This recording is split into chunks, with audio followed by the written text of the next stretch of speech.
কারণ এই যে শ্রাদ্ধ বাসরে কীর্তন করাবো কেন, এটা আমার মুখের কথা নয় বাবা। যারা ভাগবত জ্ঞানী বসেছেন আপনারা জানবেন, ভাগবতে পরীক্ষিত মহারাজ এই শিক্ষাটা দিয়েছেন। এই যে শ্রাদ্ধ বাসরে কীর্তন করালে কি হয়, আর বাৎসরিক বাসরে কীর্তন করালে কি হয়, আর কীর্তন করাবই বা কেন? কি মাইরা যিনি চলে গেছেন তার উদ্দেশ্যে কীর্তন করিয়ে লাভটা কি হবে? এই যে আপনার শ্রাদ্ধ বাসরে বা বাৎসরিক বাসরে কীর্তন কেন জানো? মুক্তি পাওয়ার জন্য। কারণ দেখবেন প্রতিটা শ্রাদ্ধ বাসরে ভাগবত গীতা পাঠ হয়। কারণ যে ব্যক্তি মারা যায় সে ব্যক্তি বাবা 15টা দিন থাকেন, 15টা দিন যান না। আর এই যে শ্রাদ্ধের দিন যে খাবারটা দেওয়া হয় রাতের অন্ধকারে, ওই খাবারটা নিয়ে 1 বছর হাঁটতে লাগে বাবা বৈতরণী নদী পার হতে। যে বাড়িতে, এটা নয় বাবা অনেক দিনের জন্য, কিন্তু যে বাড়িতে বাৎসরিক হয় 1 বছর না হলে অনেকে শ্রাদ্ধ বাসরে কীর্তন করায় না, ওই শ্রাদ্ধের দিন থেকে বাবা 1 বছর টাইম লাগে সেই বাড়িতে অসহজ যেতে। কিন্তু আমরা জীব আমরা মানি না বাবা। অনেকে দেখবেন বাড়িতে শুভ কাজ করে না 1 বছর। কেন? 1 বছর কালা অসহজ থাকে। কারণ যে ব্যক্তি মারা যায় তাকে বৈতরণী নদী পার হয়ে হিসাব করতে টাইম লাগে 1 বছর। আর যে বাড়ি মারা যায় ওই বাড়িতে 1 বছরের জন্য অসহজ থেকে যায়। আর যখন ওই বাৎসরিক হয় তারপরে বাড়ির অসহজ কেটে যায়। তাহলে বাবা যে বাবা ঠাকুর আজকের এত বছর মারা গেছেন, দেহ রেখেছেন, এটা বড় বাবা ভাবার বিষয় যে এত বছর পরেও বাবা মার কথা স্মরণে রেখে এখনো বাবা সেই দিনটাকে স্মরণ করে বাবা মার উদ্দেশ্যে হরি কথা কৃষ্ণ কথা দেয়। আমার মতো অধম কীর্তনিয়া সেই দাদা ভাইদের চরণে জানালাম কোটি কোটি দণ্ডবত প্রণাম। এ জন্মে বাবা আমাদের হবে না, এ জন্মে হয়তো আমরা পারবো না, কিন্তু আমার হৃদয়ে যতটুকু ভক্তি আছে, পৃথিবীতে ভগবান সুদামাকে বলেছিল বাবা সুদামা, পৃথিবীতে সব থেকে বড় গুরু তো যে যার ঘরের বাবা মা। বড় গুরু কিন্তু আমার ভগবান নয়, যে দীক্ষা দেয় যে শিক্ষা দেয় সে বড় গুরু নয়। এই পৃথিবীর মাটিতে ভগবান ভাগবতে সুদামাকে বলছে, সুদামা পৃথিবীতে সব থেকে বড় গুরু হলো বাবা মা। আর মায়েরা, এই পৃথিবীতে যদি বাবা মাকে একবারে জীবিত ভগবান পূজা করতে পারে কেউ, লাখ টাকা খরচা করি বাবা, আমরা তো করি দুর্গা পূজা, কালী পুজো, লক্ষ্মী পুজো, সরস্বতী পুজো, সব পূজা করি। কিন্তু এখানে একজন ভক্ত হাত রেখে বলতে পারবেন হৃদয়ে যে আমি বছর অন্তর আমি জীবিত ভগবান পূজা করি। আর জীবিত ভগবান হচ্ছে যে যার ঘরের বাবা মা, আর যে যার ঘরের শ্বশুর শাশুড়ি, যাদের আছে মা। আপনারা যেন ভাববেন না মৌমিতা জ্ঞান দিচ্ছে না, আমি জ্ঞান দিতে আসিনি মা, আপনারা জানেন আমি একটু মনে করাতে এসেছি। যদি বাবা মা থাকে, যদি শ্বশুর শাশুড়ি থাকে, বৎসরে একবার, আমি রোজ রোজ বলছি না, বৎসরে একবার, লাখ লাখ টাকা খরচা করতে লাগে না মা, একটু আসনে বাবা মাকে বসিয়ে, যাদের আছে, যারা আমরা হারিয়ে ফেলেছি বাবা আর তো কোনোদিন ফিরে পাবো না, যাদের আছে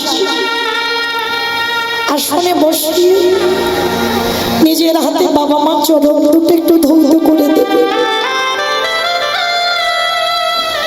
বাবা মার গলায় একটু মালা পরিয়ে দিলে, নিজের হাতে যত্ন করে বৎসরে একবার খাইয়ে দেবে। সবসময় মনে রাখবেন বাবা, কুসন্তান হয়, কু মাতা পিতা কদাচিৎ নয়।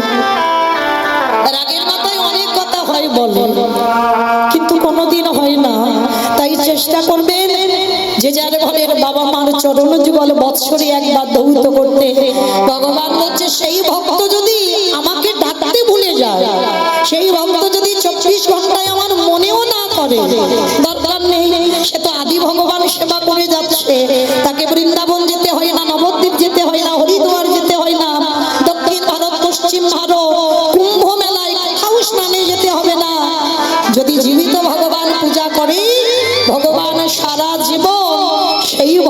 চরণের দাস হয়ে থাকে। নিতাই বাবুরা হরি বল, হরি বল। তাই সব থেকে বড় ভালো লাগলো এই বাড়িতে এসে মা, যে এত বৎসর এখন বাবা মা ক্রিয়া কর্মের জন্য এখনো বাৎসরিকে সেই উপলক্ষে হরিনাম সংকীর্তন দেয়। তো যাই হোক, আমি আমার রাধারানীর কাছে প্রার্থনা করব যেন প্রত্যেকটা বাবা মা এরকম সন্তান পায় যে বাবা মার কথা এত ভাবে। তো যাই হোক মায়েরা, আমাদের এই জন্মটা হচ্ছে দুর্লভ জন্ম।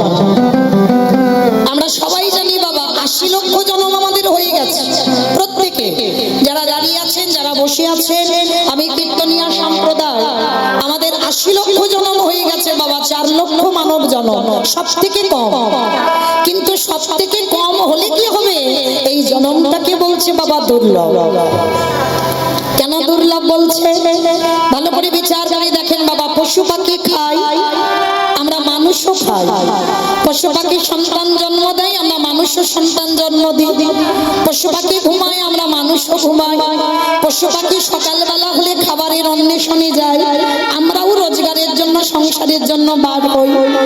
পাখিদের দুটো ডানা আছে, পশুদের আমাদের থেকে আরো এক্সট্রা দুটো পা, তাদের দুটো চোখ, দুটো কান, বদন সব আছে।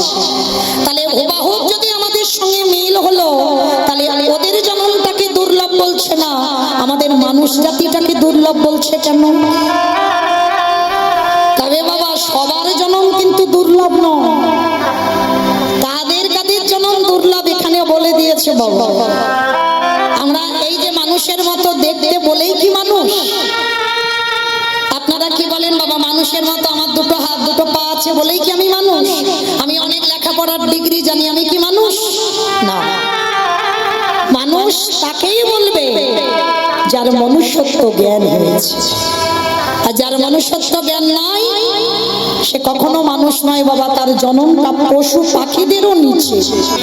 পরীক্ষিত মহারাজ বাবা 7 দিনের আয়ু নিয়ে বসেছিল। 7 দিন পর তার তক্ষক সাপের দংশনে মৃত্যু হবে, এ কাহিনী আমরা সবাই জানি। কিন্তু পরীক্ষিত রাজা একদিনের জন্য মৃত্যুকে ভয় পায়নি। ভয় পেয়েছিল কিসে? না মুক্তি পাবে কি করে। মুক্তি পাবার জন্য তার ভয়। 7 দিন আয়ু পরীক্ষিত রাজার জীবনের বাবা একেবারে গ্যারান্টি হয়ে গেল। পরীক্ষিত রাজার জীবনে একেবারে গ্যারান্টি ছিল 7 দিন পর মৃত্যু। কিন্তু এখানে যারা বসে আছি, যারা দাঁড়িয়ে আছি, আমি কীর্তনিয়া সম্প্রদায়, আমরা কি বলতে পারবো মা আমরা 7 দিন থাকবো? পরীক্ষিত রাজার জীবনের গ্যারান্টি ছিল, কিন্তু আপনাদের আমাদের জীবনের গ্যারান্টি নেই মা। আজকে কীর্তন শুনছেন, কালকে যে থাকবো এই প্রতিজ্ঞাটা কারোর কাছে করতে পারবো না। নিঃশ্বাসের দ্বারা বিশ্বাস নাই। তাহলে পরীক্ষিত রাজা যে মৃত্যু হবে 7 দিন পর, তক্ষক সাপের দংশনে তিনি জানেন, কিন্তু মৃত্যুকে ভয় নেই। ভয় কিসে? না মুক্তি পাবে কি করে। আর মুক্তি পাবার জন্য বাবা যত সাধুগুরু ব্রাহ্মণ বৈষ্ণবদের নিমন্ত্রিত করেছে, যারা যারা আসছেন তাদের কাছে উপদেশ শুনছেন কি করলে মুক্তি পাওয়া যাবে। কিন্তু বাবা সব শেষে এসেছিলেন ঠাকুমার ব্রহ্মচারী প্রভুপাদ শ্রীল সুখদেব গোস্বামী। পরনে কোনো বস্ত্র ছিল না। 16 বছর বয়সে মাতৃ জঠর থেকে বাইর হলো। আর সেই ছেলেটা যখন ভাগবত গ্রন্থ ব্যাসদেব রচনা করেছিলেন, দুর্গার বড় ছেলে গণেশ লিখেছিলেন ভাগবত।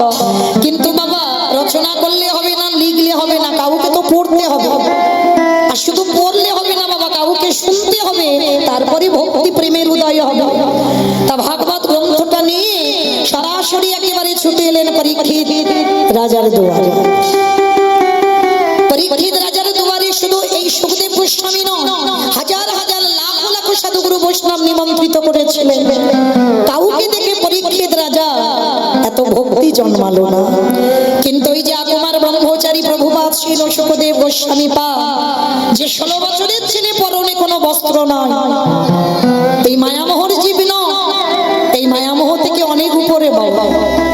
যখনই দর্শন করেছে দণ্ডবত প্রণাম, আর প্রণাম করে পরীক্ষিত রাজা সুখদেব গোস্বামীকে প্রশ্ন করেছিলেন, গুরুদেব আপনি বলে দেন আমি মুক্তি পাবো কি করে, আমি মৃত্যুকে ভয় পাই না। একদিন একদিন এসেছি যখন বাবা যেতে হবে আগে আর পরে, মৃত্যুকে আমার ভয় নেই, কিন্তু আমার ভয় এক জায়গায়, আমি মুক্তি পাবো কি করে। আর সেই মুক্তির উপায় সুখদেব গোস্বামী বললেন, পরীক্ষিত, মুক্তি পেতে গেলে প্রতিটা জীবের একটাই পথ, যেটা হলো হরি কথা কৃষ্ণ কথা শ্রবণ করো। একবারও কিন্তু বলিনি বাবা তুমি হরি নাম গাও, আমার জায়গাটা অনেক পরে, আপনাদের জায়গাটা আগে। আপনারা এই জায়গাটা আমাদের দিয়েছেন, কিন্তু নববিধা ভক্তিতে আগেই বলছেন শ্রবণ, তারপরে বলছে কীর্তনম। আগে কীর্তনের জায়গা নয়, আগে শোনার জায়গা। পরীক্ষিত মহারাজকে বলছি তোমাকে হরি কথা শুনতে হবে, ভগবানের কৃষ্ণ নাম শুনতে হবে। আর যদি তুমি কৃষ্ণ লীলা শুনতে পারো তাহলেই তুমি মুক্তির পথ পেয়ে যাবে। 7 দিন আয়ুর মধ্যে বাবা 5 দিন শুধু ভক্তদের চরিত্র শুনিয়েছিল। ধ্রুব চরিত্র, প্রহ্লাদ চরিত্র, অম্বরীশের চরিত্র, অজামিলের চরিত্র, এগুলো ভাগবতের উপাখ্যান।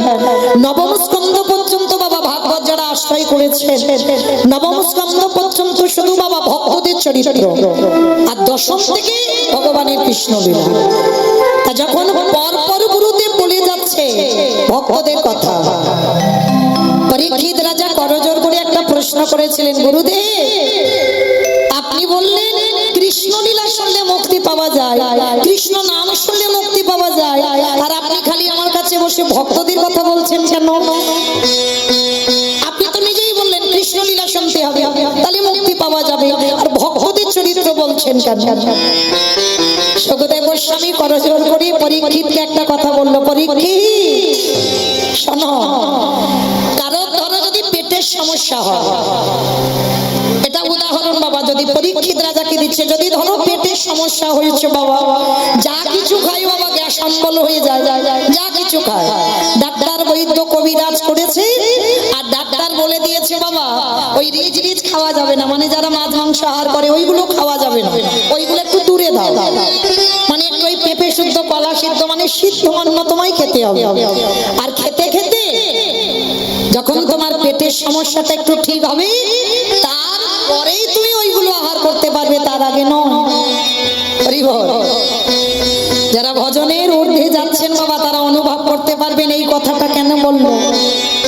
পেটের সমস্যা যার হয় সে যদি বাবা ডাক্তারখানা থেকে ফিরে যদি ওই মশলা জাতীয় জিনিস খায় তাহলে কি পেটে আর সহ্য হবে? সে তাড়াতাড়ি হরিবল হয়ে যাবে। তাকে আগে সয়ে নিতে হবে। তোমার মেডিসিন যখন চলছে বাবা তাহলে তোমাকে অনুভব করতে হবে যে আমাকে সিদ্ধ খেয়ে আমার পেটটা ভালো করতে হবে, আর পেট যখন ভালো হবে তারপরে তুমি খেতে পাবে ওই মশলা জাতীয় খাবার। পরীক্ষিত রাজা এই উদাহরণটা কেন দিল? পরীক্ষিত শোনো, তুমি এই যে ভগবানের ভাগবতে ভক্ত লীলা শুনছেন কেন জানো? এই ভক্তদের কথা শুনতে শুনতে তোমার হৃদয়ে লোভ, লালসা, কামনা, বাসনা যেদিনে দূর হয়ে যাবে। ভক্তদের উপাখ্যান শুনলে বাবা এগুলো হবে, দেখবেন ধ্রুব চরিত্র, প্রহ্লাদ চরিত্র, অম্বরীশের চরিত্র, এগুলো শুনলে কি হবে? আমাদের কামনা বাসনা থেকে আমরা মুক্ত হতে পারবো। হঠাৎ ধরো বাবা কেউ যদি রাজৈশ্বর্যে মানুষ হয়, হঠাৎ যদি গুরুচরণ আশ্রয় করে, সে পারবে? সে রাজ অট্টালিকা ত্যাগ করতে পারবে না বাবা। তাকে ধীরে ধীরে যেতে হবে, তাদেরকে শোনাতে হবে যে অমুক ভক্তরা এমন কর্ম করেছে। আর ভক্তদের কথা শুনতে শুনতে যেদিনে তোমার দুটো নয়নে বাড়ি বিগলিত হবে, যেদিনে তুমি তোমার জীবনটাকে মনে করবে তুচ্ছ, এই জগতে যা যা কিছু দেখছো অনিত্য বস্তু, আর নিত্য বস্তু যদি থাকতে হয় সেটা হলো আমার গৌর গোবিন্দ চরণ। যেদিনে তোমার হৃদয়ের মধ্যে ওই জ্ঞান অর্জন হবে তারপরে আমি তোমায় কৃষ্ণ লীলা শোনাবো। আর এখন যদি কৃষ্ণ লীলা শোনাই তোমার হজম করবার ক্ষমতা নাই, কারণ এখনো সে জায়গায় তুমি যেতে পারো। আর দেখবেন বাবা যে বাড়িতে ভগবানের ভোগ রান্না হয় সে বাড়ির ধারে কাছে গিয়ে দেখবেন একটা আলাদা সুবাস, আর যে বাড়িতে মাছ মাংস রান্না হয় সে বাড়ির একটা আলাদা সুবাস।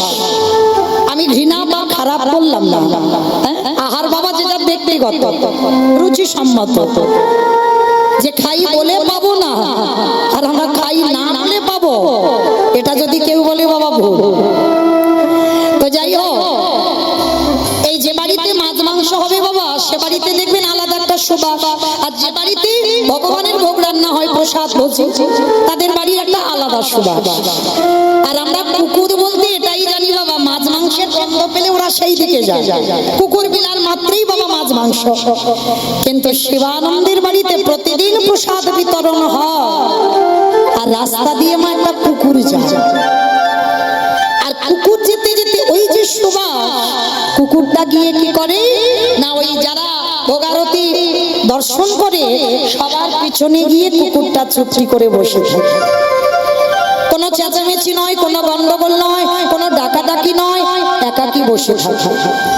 ধরুন না, এই যে আপনারা এতজন ভক্ত এসেছেন, আমার এই বাড়ির দাদা ভাই যদি আপনাদের প্রসাদী হাতে দেয়, সবাইকে দেবে, যদি একাধারে চুপ করে একটা কুকুর বসে থাকে, কোনো ডাকাডাকি না করে, সেরকম সহৃদয় ব্যক্তি আছে বাবা, সবার আগে কুকুরটাকে গিয়ে প্রসাদ দেবে।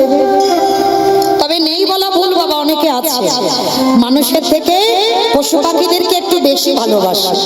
হ্যাঁ, আজকে কি করেছে শিবানন্দ, কয়েকটা দিন ধরে দেখছে কুকুরটা ঘড়ির টাইম জানে না, কিন্তু ওই যে কুকুরের ঘ্রাণ শক্তি তো খুব, ওই গন্ধ শুয়ে চলে আসে কোথায়, শিবানন্দের ঘরে। আর এসে কোনো ডাকাডাকি নয়, পিছনে বসে থাকে। আর শুধু বসে থাকে নয়, নয়ন জলে বক্ষু যুগল ভাষা, গৌরী তুমি তো আমায় কুকুর করে জন্ম দিয়েছ, আমার মনুষ্য করে জন্ম দাওনি, আমি কাউকে বোঝাতে পারবো না যে আমার একটু প্রসাদ দাও।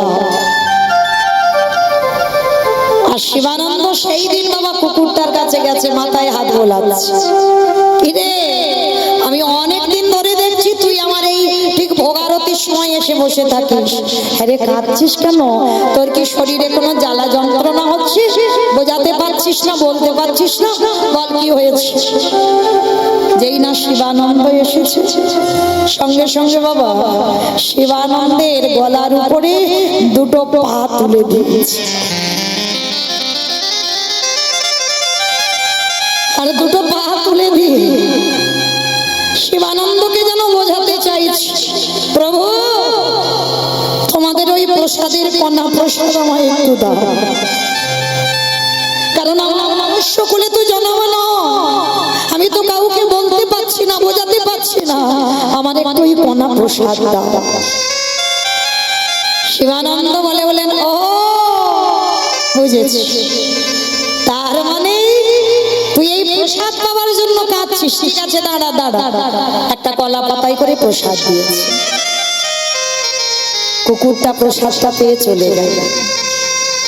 আর আজকের বাবা একাদশী, আর এই একাদশীতে ভগবানের কি অন্ন সেবা হয়, অনুকল্প ফলমূল। তা একাদশীতে শিবানন্দ মনে মনে ভাবলেন, কুকুরে কি একাদশী করে না তো, তাহলে কুকুর যখন একাদশী করে না, তাহলে ওর জন্য একটু অন্ন ব্যঞ্জন করে রাখি, ও তো আসবে, সেটার ভোগ লাগাইনি মা, সে অন্ন ব্যঞ্জন করে ফল অনুকল্প ভোগ লাগালো একাদশী তিথিতে, আর কুকুরের জন্য একটা কলা পাতাই করে ওই অন্ন ব্যঞ্জনটা দিয়েছে। তাই নে, আজকে তো আমাদের সবার একাদশী, আমরা তো কেউ আর অন্ন ব্যঞ্জন পাবো না, তুই নে, তোর জন্য আলাদা করে এটা রান্না করেছি, খেয়ে নে। কুকুরটার সামনে যেই না অন্নটা দিয়েছে, একটা একটা করে চোখের জল ওই অন্নের থালাতে পড়ছে। গৌরী তুমি তো আমার শ্রবণ ক্ষমতা দিয়েছো, আমি শুনেছি কানে, গুরু মহারাজের বলেছেন একাদশীতে পঞ্চশস্য নিষিদ্ধ, একাদশীতে যদি কেউ অন্ন সেবা করে সে নাকি গ্রাসে গ্রাসে পাপ ভক্ষণ করে, আমি শুনেছি, কিন্তু প্রভু জানে না আমার জন্য অন্ন ব্যঞ্জন করেছে, আজ সারাদিন যদি আমার কিছু খাওয়াও না হয়, আমি এই অন্নে মুখ দেব। ভেবে দেখেন মা,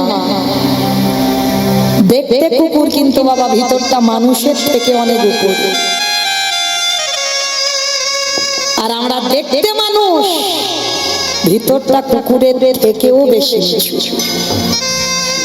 আজ আজকে লক্ষ্য করে দেখেন বাবা, যেই না শিবানন্দ দেখছে সবাই প্রসাদ পেয়ে গেল, কিন্তু কুকুরটা অন্য মুরগি দিচ্ছে না, ছুটে গিয়েছে শিবানন্দ কুকুরটার কাছে। আরে তোর জন্য তো অন্ন ব্যঞ্জন করলাম, তুই খাবি না? ওই দুটো পা গলাতে তুলে দিচ্ছে, খাচ্ছে।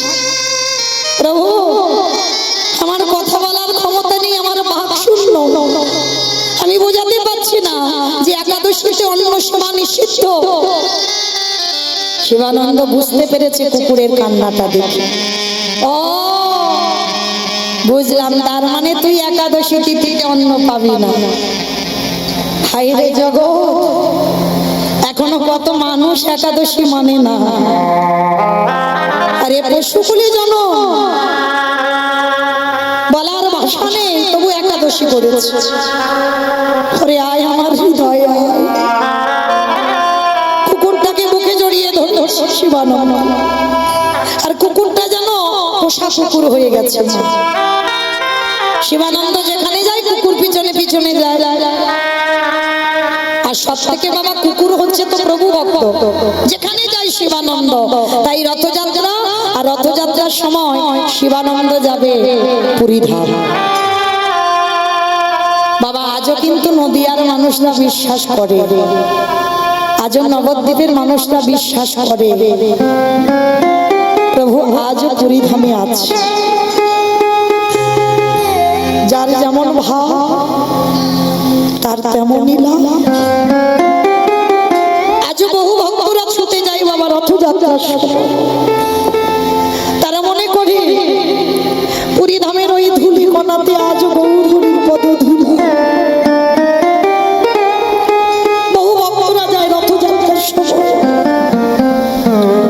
শিবানন্দ যাবে, নবদ্বীপ থেকে আরো ভক্তরা যাচ্ছে বাবা, সবাই জগন্নাথজিকে দর্শন করতে। নদী পার হবে, আর তখনকার দিনের বাবা মানে সুচিতা ছিল বড়, মানে কুকুর বিড়ালের ছোঁয়াছানি, কুকুর বিড়ালের এঁঠো, এগুলো তখনকার দিনে খুব মানামানি হতো। তা কুকুরটাকে নিয়ে শিবানন্দ যেই না বাবা নদী পার হবে, মাঝি বলে উঠলেন, শোনো শিবানন্দ, তোমার জন্য আমার রোজগার বন্ধ করতে পারবো না ভাই। তুমি যদি আমার কুকুরটা নিয়ে এই নৌকায় ওঠো, আমার নৌকা অসুস্থ হয়ে যাবে, আর সারাদিন আমার কোনো যাত্রী উঠবে না, আমি কি করবো বলো? শিবানন্দ বলছে, ভাই যদি আজকে সারা দিনে তোমার নৌকায় যা ভাড়া হবে, সব ভাড়া যদি আমি একা দিয়ে দিই, তাহলে আমার এই কুকুরটাকে একটু নিয়ে পার করে দেবে গো, কারণ ও তো আমার ছাড়া থাকে না, ওকে একটু পার করে দাও না গো। তবে শোনো, পার করে দেবো, কিন্তু ও ঘাটে গিয়ে তোমায় বালতি করে জল তুলে তোমাকে কিন্তু আমার নৌকাটা ধৌত করতে হবে। ঠিক আছে, তাই করবো। এবার নদীটা পার করে দিল, কুকুরটা তীরে দাঁড়িয়ে আছে, আর শিবানন্দ বালতি বালতি জল দিয়ে নৌকাটা ধৌত করছে। আর কুকুরটা মনে মনে দাঁড়িয়ে দাঁড়িয়ে কাঁদছে, প্রভু আমি এসেছি বলে আমার প্রভুর আজকের এত কষ্ট, শুধু ভাড়া দিলেও হবে না, আজকে নিজের হাতে নৌকা ধুয়ে দিতে হচ্ছে, আমি আর থাকবো না। যেতে যদি হয় আমি পুরীধামে একা একা যাব, আর প্রভুর সঙ্গে যাব না। যদি আমার প্রভুর সঙ্গে যাই, আবার যদি রাস্তায় কোনো বিপদ হয়, আবার তো আমার জন্য কষ্ট পেতে হবে, আমি একা চলে যাব। শিবানন্দ নৌকা ধরছে, আর কখনো বাবা তীর থেকে কুকুরটা চলে গেছে, না বলে চলে গেছে। সঙ্গে সঙ্গে মাঝি বলে উঠলেন, ও শিবানন্দ, দেখলে তো এদের বলে কুকুরের জাত, নিশ্চয়ই মাছ মাংসের গন্ধ পেয়েছে, ও ঠিক চলে গেছে। শিবানন্দের খুব কষ্ট হলো, যাকে আমি আমার করে নিজ সন্তানের মতো দেখলাম, আর আমাকে না বলে চলে গেল। বেশ, না বলে যখন চলে গেল, ও যেটা ভালো বুঝেছে করেছে, যা আর কোনো গুরুত্ব দেয়নি বাবা। ও হেঁটে হেঁটে যাচ্ছে শিবানন্দ, আর শিবানন্দে যাবার অনেক আগে কুকুর চলে গেছে পুরীধাম। রথযাত্রার সময় বাবা, পৃথিবীতে যত মহামারী হোক, জগন্নাথের মাসির বাড়ি যাওয়া বন্ধ কেউ করতে পারবে না। 9 দিনের জন্য যাবে না গুন্ডিচা মাসির বাড়ি? হ্যাঁ, রথে উঠবে তো। নিজের গর্ভগৃহ থেকে বাইর হয় বৎসরে একবার। আর বাবা, এই যে জগন্নাথের রথ আর আমাদের দেহ রথ এক। অক্ষয় তৃতীয়ার দিন বাবা শুরু হয়েছে রথের কাজ। সেই রথে জগন্নাথ উঠবে। মানে আমরা দেশে গায়ে বলো শহরে বলো, মানে রথ একবার বানানো হয়েছে, প্রতি বছর একটু মেরামত করে ধৌত করে জগন্নাথ তুলি বাবা। কিন্তু পুরী ধামে নয়, ওই যে বড় বড় রথ ও প্রতি বৎসর তৈরি হয় আর প্রতি বৎসর ভেঙে দেওয়া হয়। এই দেহরথের সঙ্গে আমাদের জগন্নাথের রথ একেবারে হুবাহু মিল। জগন্নাথের যে রথ তৈরি হয় 206খানা কাঠ দিয়ে, আর আমাদের মনুষ্য দেহে আছে 206খানা হাড়। যেমন দেখবে আমরা জগৎ সংসারে বাবা, রথ থেকে যখনই জগন্নাথ নেমে যায় রথের কোনো আর দাম থাকে না। এই যে উঠবে বাবা 31 তারিখে মাসির বাড়ি যাবে, আবার 9 দিন পরে ওই রথে করে গন্তব্যস্থলে আসবে। আর জগন্নাথ নেমে যাবার পর ওই কাঠ বাবা নিলামে বিক্রি হয়। অনেকে নিলামে কেনে, বড় শুভ। আর যেগুলো থেকে যায় ওই জ্বালানি কাঠ হিসাবে ব্যবহার করা হয়। একটু বাবা দেহতত্ত্বে বিচার করে দেখেন, যতক্ষণ রথে জগন্নাথ থাকবে রথের দাম, আর রথ থেকে জগন্নাথ নেমে গেলে রথের আর কোনো দাম নাই, জ্বালিয়ে পুড়িয়ে ছাই করে দেবে। আমাদের দেহতত্ত্বে দেখেন কি গো, জগন্নাথ আছে বলে তো কীর্তন শুনছেন, কীর্তন গাইছে। এই যে বাম দিকে একটা আওয়াজ হচ্ছে, এটাই তো পরমাত্মা রূপী আমার ভগবান জগন্নাথ আছে যতক্ষণ দেহে দাম। আর যখনই আমার এই ধপ বাবা জন্দ হয়ে যাবে, কে বলো বন্ধু, কে বলো বন্ধু, 4 জনা বাঁশের দোলাই করে নিয়ে বলো হরি বলো হরি বলো হরি, শ্মশানের মাটিতে গিয়ে বাবা জ্বালিয়ে পুড়িয়ে ছাই করে নিতাই গৌর হরি বল হরি বল হরি বল। তাহলে দেহরথের সঙ্গে মিলিয়ে বাবা জগন্নাথের ওই রথ, আর ওই রথযাত্রার সময় ভক্তরা যায়। আর আমার সচল জগন্নাথ বাবা যারা তত্ত্ব জ্ঞানী, যেই গৌর সেই কৃষ্ণ সেই জগন্নাথ। বৈষ্ণব পদাবলিতে বলছে যেই গৌর সেই কৃষ্ণ সেই জগন্নাথ। আমার সচল জগন্নাথ মন্দিরের ওই কাঠের বিগ্রহ অচল জগন্নাথ দেখতে যেত। আর মা যারা যারা যাবেন, জগন্নাথের সামনে আছে দেখবেন একটা গরুর স্তম্ভ, গিয়ে দেখবেন একটা বড় দণ্ড মতো দাঁড় করানো আছে। আজও গিয়ে দেখবেন ওইখানে আমার গৌর হরির হাতের চিহ্ন। আজও জগন্নাথ দেখবার আগে ওইটাকে একবার হৃদয়ে জড়িয়ে ধরে পরশ করতে হয় বাবা, তারপরে জগন্নাথ দেখাই লাভ হয়। আর ওই গরুর স্তম্ভতে হাত দিয়ে সচল জগন্নাথ অচল জগন্নাথ দর্শন করছে। হে জগন্নাথ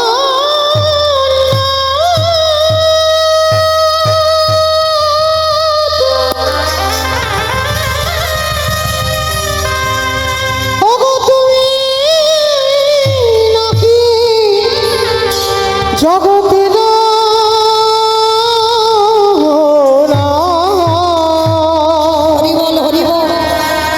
এবারে আমায় কৃপা করো প্রভু। গৌর হরি জগন্নাথ দেখছে, আমায়রা সেই কুকুরটা তখন কোথায় জানো? গৌর হরি কাঁদছে আর গৌর হরির পায়ের কাছে কুকুরটা গিয়ে বসে পড়েছে। জগন্নাথকে দেখছে, গৌর হরির চোখের জল একটা একটা করে টোপে টোপে পড়ছে কুকুরের মাথা, আর কুকুরটা কাঁদছে, কুকুরের চোখের জলটা গৌর হরির চরণে পড়ছে। আর যেই না গৌর হরির চরণে পড়েছে, গৌর হরি চোখে কে এমন করে আমার চরণ ভাসাচ্ছে? গৌরহরি নিচে তাকিয়ে দেখেন একটা কুকুর বসে আছে। গৌরহরি আমার তো জাতের বিচার নয় বাবা, কে পশু কে পাখি এগুলো দেখে না, সবাইকে প্রেম দিয়েছে। হ্যাঁ, যখন ঝাড়খণ্ডের পথ দিয়ে বাবা যাচ্ছিল জঙ্গল দিয়ে বৃন্দাবন, মানে বাঘ সিংহ পশু পাখি কুকুর বিড়াল যাকে দেখেছে তাকে প্রেম দিয়েছে। তা যেই না কুকুরকে দেখেছে, গৌরহরি আমার সহিষ্ণুতা তো ভগবান মাথায় হাত দিয়ে বারবার বলছে, কিরে কাঁদছিস কেন, একবার কৃষ্ণ বল, একবার কৃষ্ণ বল, একবার কৃষ্ণ বল। বারবার কুকুরটাকে বলছে কৃষ্ণ বল, কৃষ্ণ বল, কৃষ্ণ বল। কুকুরে কি কৃষ্ণ বলতে পারে গো? কুকুরটা যেন গৌরহরির নয়নে নয়ন দিয়ে বলে উঠল, গৌরহরি তুমি তো আমার পশু করে জন্ম দিয়েছো, আমার মানুষ করে দাওনি জন্ম। এই জিহ্বাই যে তোমার নাম বলবো সেই ভাষাটুকু তুই আমায় দাও। তোমার চরণে আমার একটাই নিবেদন, যদি কোনোদিন আবার আমার জন্ম খাও, আর পশু করে নয়, তুমি আমার মনুষ্য করে জন্ম দিও।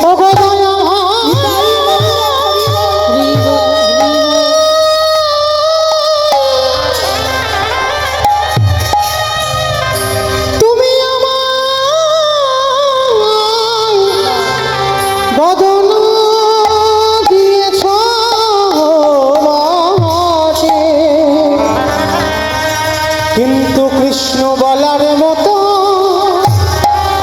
আমায় ভাষা দিলে দয়াময়, যদি আবার কোনোদিন আমি আসি,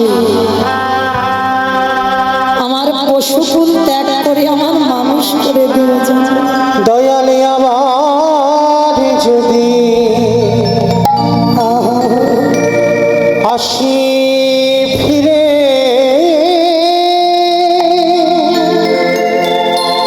আমায় দিও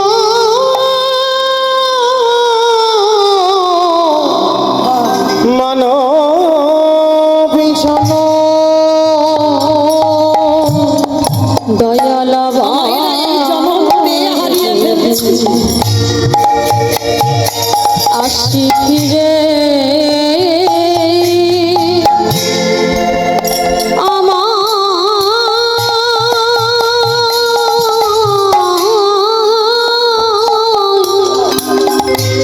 আমায় দিও মানব জনম।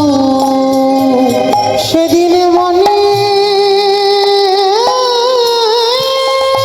সাধে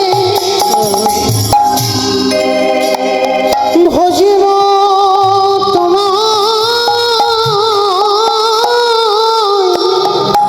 সেদিন আর আমার কেউ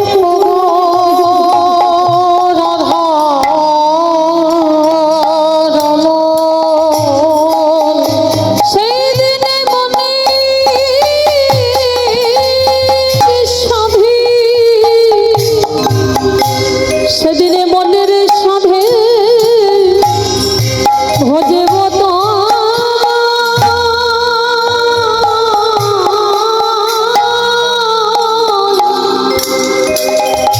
ওহে রাধা রমণ। দয়ালি আবার যদি আসি ফিরে, দিও মানব জনম। আবার যদি আসি ফিরে, আমায় দিও মানব জনম। আমায় পশু কুলে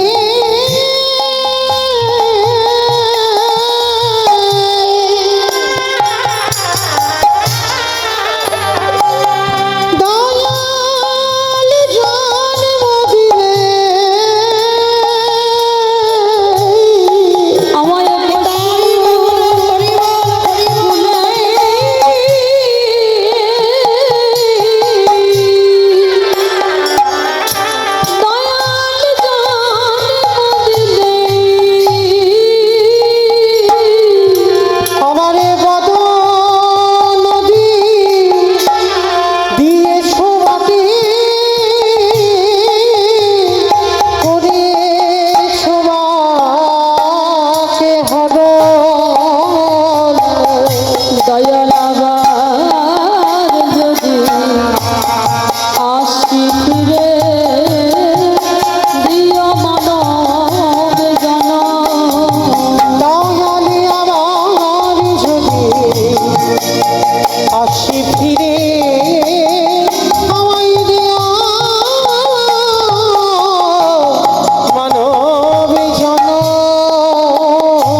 পরশমণি পাথর লোহাতে ঠেকালে লোহা সোনা হয়। আর যেই না গৌরহরি কুকুরটাকে পরশ করেছে, কুকুরটা ওই অবলাজি বদনে দিয়ে বলে উঠল, কই কৃষ্ণ, কোথায় কৃষ্ণ, কোথায় প্রাণ সকাশে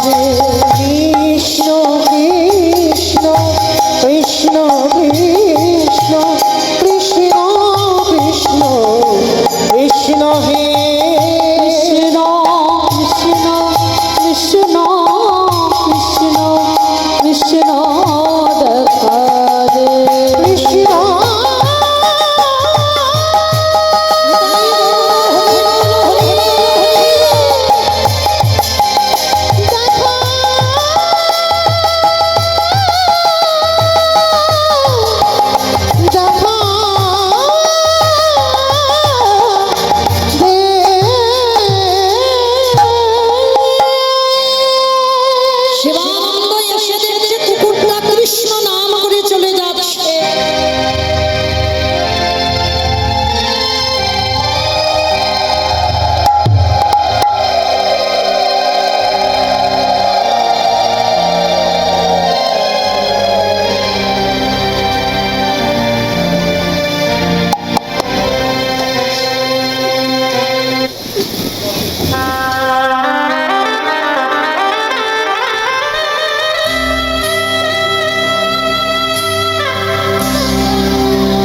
কুকুরটা কৃষ্ণ নাম করছে। শিবানন্দ এসে বলছে, গৌরহরি কুকুরে কৃষ্ণ বলে?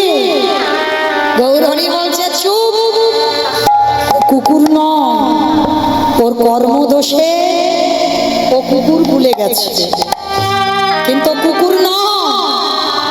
ভেবে দেখেছো যদি কুকুরও হতো, ও তোমার বাড়িতে একাদশীর উপবাস করেছে, তোমার বাড়িতে ও কোনো মাছ মাংস সেবা না করে তোমার বাড়িতে প্রসাদ পেয়েছে, তাহলে ওর কত জ্ঞান, কত চৈতন্য, কিন্তু কর্মদোষে ওকে কুকুর হতে হয়েছে। কিন্তু আজকে আমি উদ্ধার করে দিলাম। ও বাবা, ভুরি ভুরি প্রমাণ আছে। সেই যে বাবা ভগবানের চরণের নুপুর গুরু শিষ্য অভিশাপ দিয়েছিল না, ব্যাং হয়ে গেল, ব্যাং হয়ে গেছিল না। ভগবান কৃষ্ণের যে চরণের দুটো নপুর, একটা ছোট নপুর আর একটা বড় নপুর, দেখবেন ডান চরণের নপুরটা বড় আর বাম চরণের নপুরটা ছোট। এরা কারা? গুরু শিষ্য পট্টনমণি আর বিশ্বাবসু। এই সমাজেও দেখবেন বাবা কোনো কোনো সময় বাবা গুরুর থেকে শিষ্য বড় হয়ে যায় ভজন শক্তিতে। তোমার ভজন যদি ঠিক হয়, তুমি গুরুর থেকে অনেক ঊর্ধ্বে উঠে যাবে, যেটা বাবা পট্টনমণি আর বিশ্বাবসু হয়েছিল। পট্টনমণি গুরুদেব আর বিশ্বাবসু শিষ্য।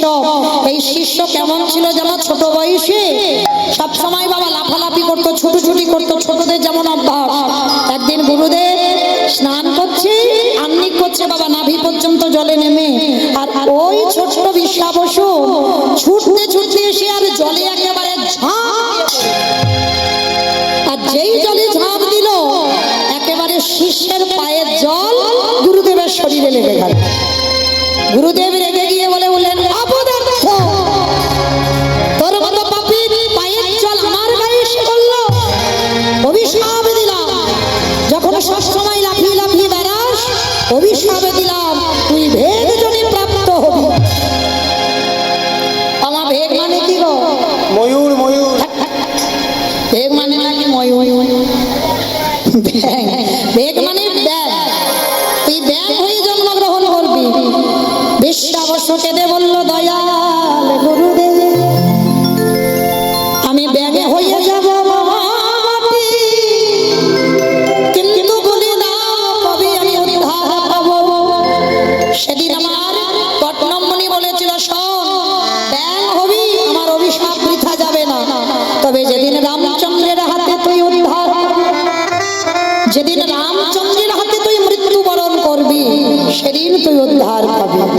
আর যেদিন আমার রামচন্দ্র সীতা হারিয়ে পাগলের মতো সীতা মাকে খুঁজে বেড়াচ্ছিল, আর সেই দিন ওই ব্যাগ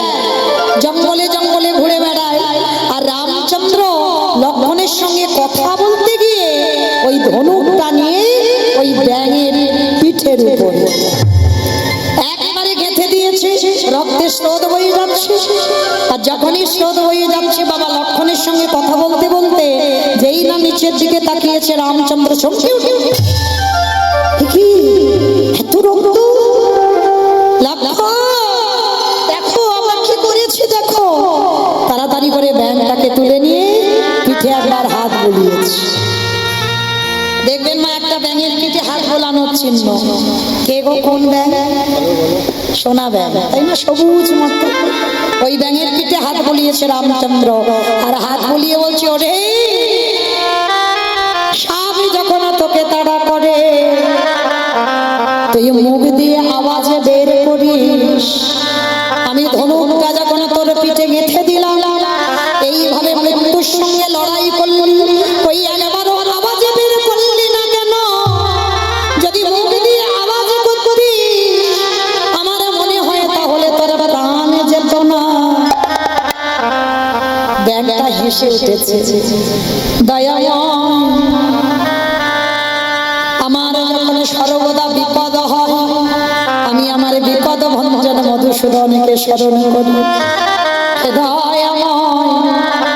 সব যখন তাড়া করি আমি তখন বদনে হারাম হারাম বলে কাঁদি। বলো রাম দয়াময়, বিপদে পড়ে আমি যার নাম স্মরণ করি সেই তো আজই আমারে মেরেছে। বলো বলো আমি কারে না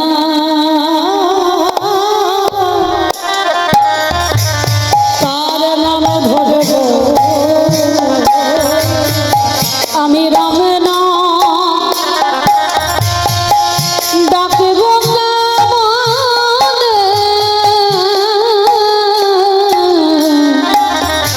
আমি কারে না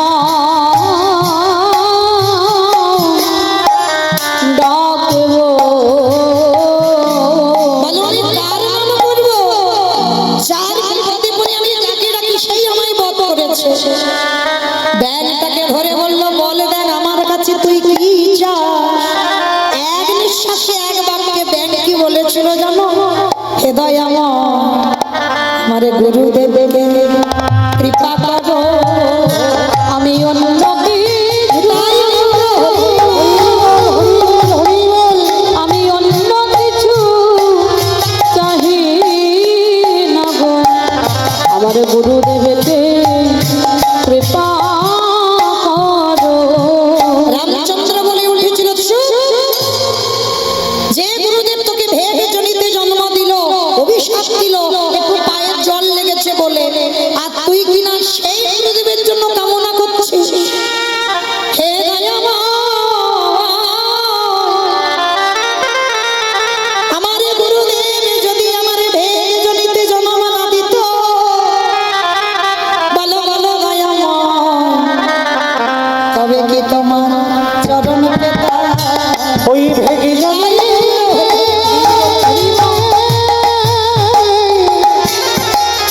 ভেগে জানিতে নাহি গেলে তবে কি তোমার চরণ পেতাম। এইবার ব্যাংটাকে হাতে করে নিয়ে গেল সেই কটনমণির কাছে। কটনমণি দেখা মাত্র দণ্ডবত প্রণাম, প্রভু আমার কত জনমের সাধ্য সাধনা। বলে তোমার সাধ্য সাধনা নয়, এই ব্যাঙের সাধনা। বলে প্রভু একটা ব্যাঙ? বলে ও ব্যাঙ না কে ভালো করে দেখো। এইবারে ধ্যানা যোগে বসল, ধ্যানে বসে দেখলো ওর শিষ্য বিশ্বাবসু। ব্যাঙটাকে ধরে গুরুদেব কাছে, ওরে আমার জন্য তুই এমন প্রার্থনা করেছিস? তখন রামচন্দ্র বলল শোনো তোমাদের দুইজনকে আমি আমার চরণ ছাড়া করব না, আর শুধু আমার চরণ নয় একে কোনোদিন যেন গুরু চরণ হারাতে না হয়, তার জন্য তুমি গুরুদেব হবে আমার ডান চরণের নূপুর আর তোমার শিষ্য থাকবে আমার বাম চরণের নূপুর হয়ে। তবে এ যুগে নয় এ দেহে নয়, আগত ব্রজধামে যেদিন আমি কৃষ্ণ হয়ে ব্রজে লীলা করব, যেদিন আমার প্রেমময়ী রাধারানী থাকবে মামে, অষ্টসখী পরিবৃতা হয়ে আমি লীলা করব, সেই দিনে তোমরা দুজনই আমার চরণের নূপুর হয়ে রণঝন রবে, বেজে বেড়াবে। আমি তাই বলছি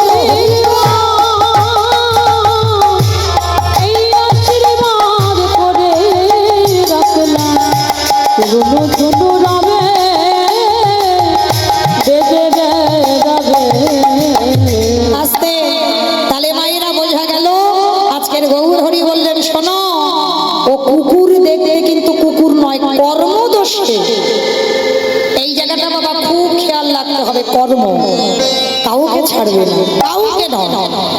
এখানে যারা যারা আছে বাবা, ভগবান নিজে নিজেকে ছাড়েনি, ছেড়েছে বাবা। রামচন্দ্রকে সরযূ নদীর জলে প্রাণ ত্যাগ করতে হলো, ভগবান কৃষ্ণকে প্রভাসের তীরে প্রাণ ত্যাগ করতে হলো, চৈতন্য মহাপ্রভুকে 48 বছরে পুরীধামে দেহ সম্বরণ করতে হলো। হয়েছিল কি না? যে রাধারানী ছিল তার জীবন, সেই রাধারানীকে 100 বছর কাঁদতে হলো ব্রজে। তাহলে ওরা নিজে নিজেকে ছেড়ে দেয়নি, গান্ধারীর একটা নয় দুটো নয়, গোটা কুরু বংশ ধ্বংস হয়ে গেল। তাহলে সব সময় মা, কেউ জানুক কেউ দেখুক না দেখুক, একজন দেখবার মালিক বসে আছে বাঁশি। হ্যাঁ, আমি কি কর্ম করব সেটা আমাকে দেখতে হবে বাবা। এমন কর্ম করব শেষের দিনে কর্ম হবে সাথী বাবা। কতদিন সাধু সঙ্গ করলাম, কতদিন ভক্তচরণ আশ্রয় করলাম, কতদিন আমি হিন্দু ধর্মের মানুষ হয়ে, আমি সনাতনী হয়ে আমার হিন্দুত্বটাকে বজায় রাখতে শিখলাম, কতদিন একাদশীর উপবাস করলাম, কতদিন আমি গোবিন্দ চরণে তুলসী দিলাম। হ্যাঁ, এই ভালো ভালো কর্ম আমি সমাজের কাজে কতটুকু লাগতে পেরেছি বাবা, এইটুকু আমার শেষের দিনে সাথী হবে। আর যদি বলো বাবা কুকর্ম করেছি, কেউ তো জানে না, কিন্তু মা যে জানবার মালিক হিসাব হয়ে গেছে খাতায়, তাই না? তাহলে হিসাব যখন হয়ে গেল, প্রত্যেকের খেয়াল রাখতে হবে, এমন কর্ম করব না বাবা আমাদের পিছনে 80 লক্ষতে আবার যেতে হয়। ওই 80 লক্ষ কিন্তু পার করে তবে 4 লক্ষ এসেছে। হতেও তো পারি এই জন্মটা শেষ, এই জন্মের পরে আমরা ভগবত ধাম, কিন্তু এমন কর্ম কেউ করবো না যাতে আবার আমাদের 80 লক্ষতে যেতে হয়, আবার বাবা পিছনে ফিরে যেতে হয়। তাই গৌর প্রেমানন্দে হরি বল হরি বল। আর আমরা কলির জীব বাবা, ভগবান সর্বেনুকর শ্যাম নব কৈশোর নটব, ওই রূপে আমাদের সামনে দাঁড়াবে না। ঠাকুর বলতো না, মানুষের মধ্যেই ভগবান, মানুষের মধ্যেই ভগবান, জীবই ব্রহ্ম। তাহলে জীবের মধ্যে তোমার খুঁজে নিতে হবে কার মধ্যে বাবা ভগবান সত্তা রয়েছে। ভগবান সাক্ষাৎ এসে দাঁড়াবে না বাবা, এটা কলিযুগ। আর যদিও বা সে ছদ্মবেশে বাবা, যাতে ভক্ত চিনতে না পারে, ঘষে নেবে না। তা আজকের ভগবান নিজ রূপে নয়, 4 জনে বৈষ্ণব রূপ ধরেছে, জীর্ণ মলিন শতচিত্র বস্ত্র পরিধান করে আসছে মর্তের মাটিতে ভক্তের দুয়ারে। কোথায়? মথুরা জেলার অন্তর্গতে অবন্তী নগর গ্রাম,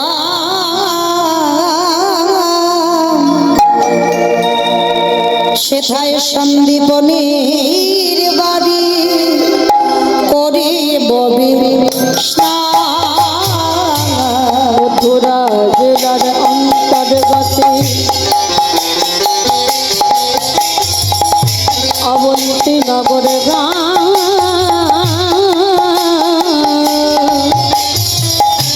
সেথা সন্দীপনের বাড়ি করিব বিশ্রাম। ওগো যাবো আমরা ভক্তে বলে যাব সেই ভক্তের ঘরে, বিশ্রামে লইবার তরে। বলে যাব আমরা সেই ভক্তের ঘরে। মথুরা জেলার অন্তর্গত অবন্তী নগর গ্রাম, আর অবন্তী নগর গ্রামে ভগবানের গুরুদেব থাকেন, যিনি হলেন সন্দীপনী মণি। এই সন্দীপনী মণির আশ্রমে বাবা কৃষ্ণ বলরাম সুদামা পড়াশোনা করে বড় হয়েছে। আর এই সন্দীপনী মণির একটা ছেলে ছিল, যারই নাম হচ্ছে মধুমঙ্গল, কৃষ্ণের বন্ধু। আর এই সন্দীপনী মণি কেমন ভক্ত জানেন বাবা? প্রতিদিন ব্রহ্ম মুহূর্তে ঘুম থেকে উঠতো। ব্রহ্ম মুহূর্ত কাকে বলে?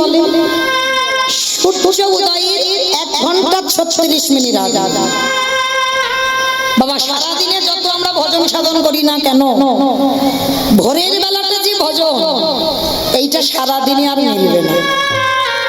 এই পরিবেশ ভোরের বেলা শান্ত, আর যারা ভজনীয়, যারা সাধনীয়, যারা সাধন ভজন করে ভগবানের চরণ পেয়েছে বাবা, সবাই এদের ব্রহ্ম মুহূর্তে ভজন। তা সন্দীপনী মণি প্রতিদিন ব্রহ্ম মুহূর্তে যমুনা স্নানে যায়, আর স্নান করে ভিজে কাপড়ের দরজার ধারে এসে বসে বসে কাঁদে। আমা কেন কাঁদে জানো? সংসারের জন্য নয়, ভগবানের চরণ পাবার জন্য নয়। তাহলে কাঁদে কেন? ভগবানের কাছে একটাই প্রার্থনা, হে দয়াময়, তুমি আমার দুয়ারে একটা অতিথি পাঠাও।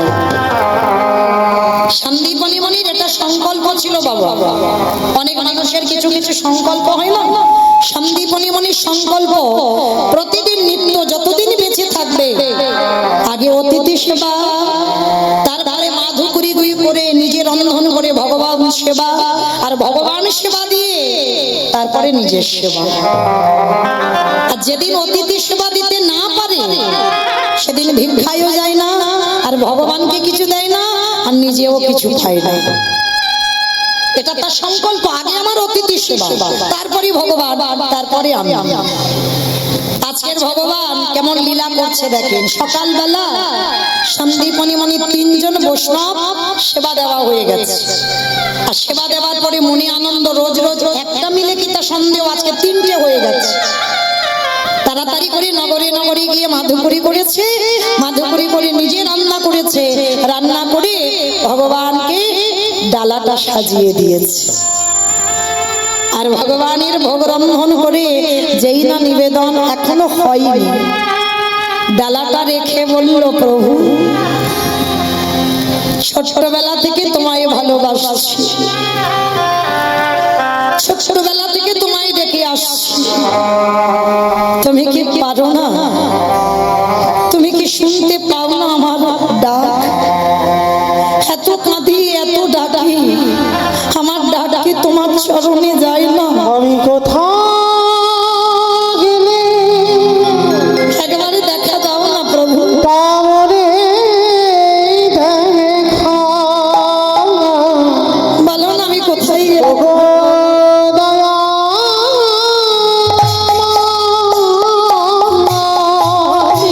কোথাও গেলে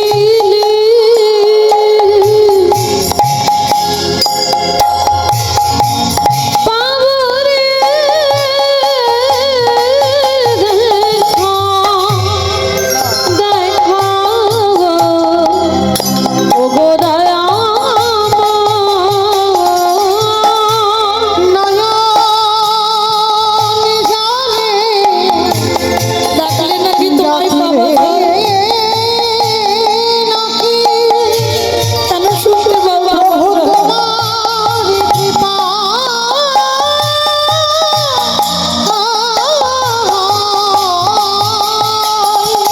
ওই নয়ন জলে ডাকলে নাকি একবার দেখা তোমার কৃপা। আমি কোথাও গেলে পাবো দেখা ও গো দয়া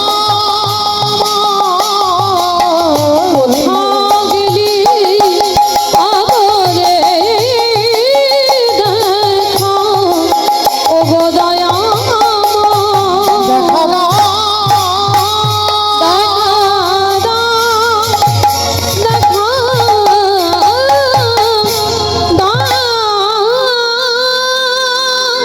ডালাটা রেখে কাঁদছে, আর ঠিক সেই সময় ব্রহ্মা বিষ্ণু মহেশ্বর আর নারদ ছদ্মবেশে দরজায় এসে ডাকছে, মনিব বাড়িতে আছো কে? যেই না ডেকেছে বাবা, হৃদয়টা দুলে উঠেছে। কেন? ভগবানের ডাক আর মানুষের ডাকে বাবা তফাৎ হবে না? যদি ভগবান ডাকে সে ডাকটা একটু আলাদা, হৃদয় জোড়ানো ডাক। আর যদি মা কেউ কোনোদিন শুনতে পাও ভগবানের ডাক, কারোর কাছে বলো না, কেন জানো? আপন ভজন কথা না কহিবি যথা তথা। সবার কাছে সব ভজনের কথা বলা যায় না, এইটা আমি বলে যাই মা। সবার কাছে সব ভজনের কথা বলো না, যদি তুমি তোমার ভজনের মানুষ কোনোদিন না পাও। মৃত্যু হয়ে যায়, যা বলার দরকার নেই, থাক নিজের হৃদয়, কোনোদিন কারোর কাছে বলো না। আর যদি বলে ফেলে দাও, তোমার ভজন সাধন সব বিফল হয়ে যাবে, সব নষ্ট হয়ে যাবে। তো আজকে সন্দীপনী মণি যেই না শুনেছে চারজনের ডাক, ওই ডাকটা যেন হৃদয়ে জোড়ানো ডাক। তাড়াতাড়ি করে দরজায় এসেছে, আর দরজায় এসে দেখে না চারজন বৈষ্ণব বসে আছে। আচ্ছা মা বলেন তো, আগে ভগবান সেবা না আগে অতিথি সেবা? আগে ভগবান। আপনারা কি বলেন, আগে ভগবান না আগে অতিথি? অতিথি সেবা। বাবা, আমরা জানি এখানে সবাই মা আগে অতিথি পরে ভগবান, কিন্তু মানি কজন? মানি কজন? হয়তো ধরো দুপুরবেলা আমাদের বাড়ির সবার প্রসাদ খাওয়া হয়ে গেছে, আমি বাড়ি একা বাঁকা, হরি বল, একা বাঁকা। আর সেই সময় যদি কোনো ভিক্ষু এসে বলে, আমা মা দুটো প্রসাদ দিবি, বড্ড খিদে পেয়েছে, ভালো করে কদিন কিছু খাওয়া হয়নি, দে না মা, বড্ড খিদে পেয়েছে। অনেক মায়েরা আছে, এটা আমার গল্প কথা নয় মা, আমার নিজে কানে শোনা, নিজের চোখে দেখা, সত্যি বলছি। চোখের সামনে দেখেছি, দূর দূর করে তাড়িয়ে দিয়েছে, বলে এই যে এখন আমার হাত জোড়া, তুমি অন্য ঘরে যাও, অন্য বাড়িতে গিয়ে ভিক্ষা করে নাও, এখন আমি খেতে বসেছি, উঠতে পারবো না। বাবা, বলা কি যায় কার ঘরে কখন ভগবান কোন বেশে আসবে, হতেও তো পারে ভগবান কোনদিন। আর সব সময় মনে রাখবেন মা, অতিথি কাকে বলে? নিমন্ত্রণ করেছে যে আসবে সে অতিথি নয়, অতিথি যে বিনা নিমন্ত্রণে আসে, এইটা কোনোদিন ভুলে যাবে না মা। আমি আপনাদের চরণে অনেক কনিষ্ঠা, অনেক ছোট, তবু বলে যাচ্ছি, অতিথি তাকে বলে যার কোনো তিথির জ্ঞান নেই, যে একাদশী, অমাবস্যা, পূর্ণিমা, দ্বাদশী, সকাল বিকাল সন্ধ্যা কোনো টাইমের জ্ঞান নেই। হঠাৎ তুমি জানো না, হঠাৎ তোমার বাড়িতে এসে গেছে, হয়তো খাবার সময় দুপুরবেলা। মনে রাখবেন, কোটি কোটি জন্মে সাধ্য সাধনা আছে বলে তোমার দুয়ারে অতিথি এসেছে। একদিন যদি খাওয়া নাও হয়, একদিন যদি উপবাসে যাও, তাও ভালো, কিন্তু অতিথি সেবা আগে দেবেন।